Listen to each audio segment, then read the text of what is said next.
আজি বনাম এটা ধুনীয়া ফেচ পেক। তাৰ কাৰণে লৈ লৈছোঁ বেচন আৰু এটা লৈ লৈছোঁ এভিয়ন 400ৰ ভিটামিন ই কেপচুল। এইকেইটা মোৰ অলৰেডি শেষেই হৈ গৈছে, এটা আছে মই সেইটোকে দি ল'ম। আৰু এয়া হালধি, কেঁচা হালধিৰ গুড়ি মই ঘৰতে বনোৱা। আৰু ইয়াত আছে চাউলৰ পানী। আমি মেইন বস্তু হিচাপে চাউলৰ পানীটোৱে ব্যৱহাৰ কৰিম।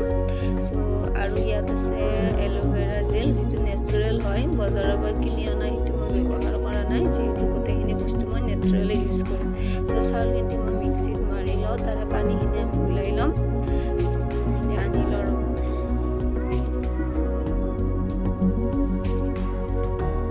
মই চাউলৰ পানীখিনি ইয়াত ওলাই ল'ম।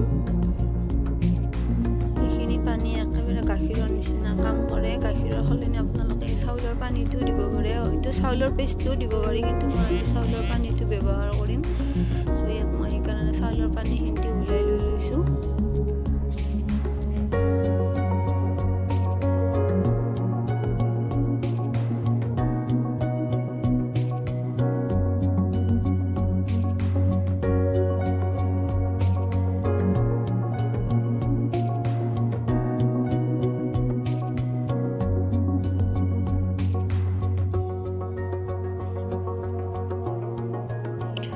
এতিয়া দি ল'ম ইয়াত বেচন।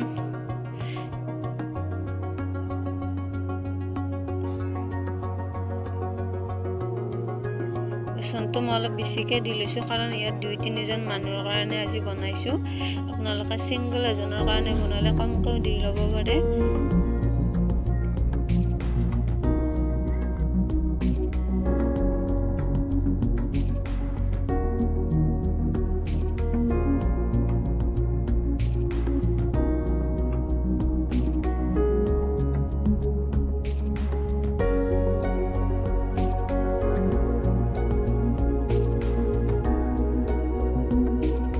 তাৰপিছত দিম আমি ইয়াত কেঁচা হালধিৰ গুড়ি,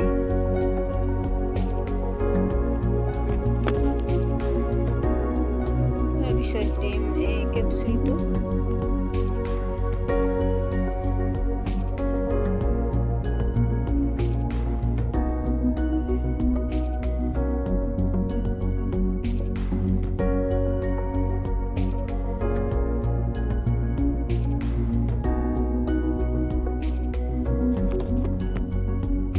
দি ল'ম এল'ভেৰা জেল।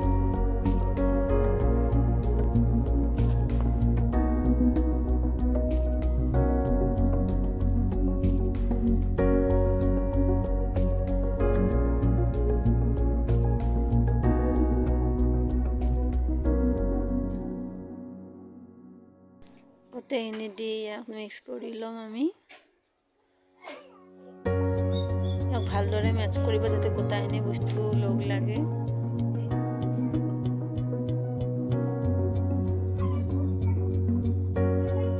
আমাৰ পেষ্ট ৰেডি।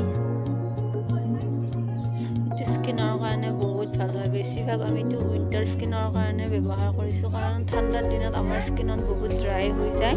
আৰু এই ফেচ পেকটো আপোনালোকে ইউজ কৰিলে ড্ৰাইনেছৰ পৰা বাচি থাকিব পাৰিব, ডাৰ্ক স্পটৰ পৰা বাচি থাকিব পাৰিব। স্কিনত বহুতো ডাৰ্ক স্পট পৰে, উইণ্টাৰৰ কাৰণে বেষ্ট ফেচ পেক হয়।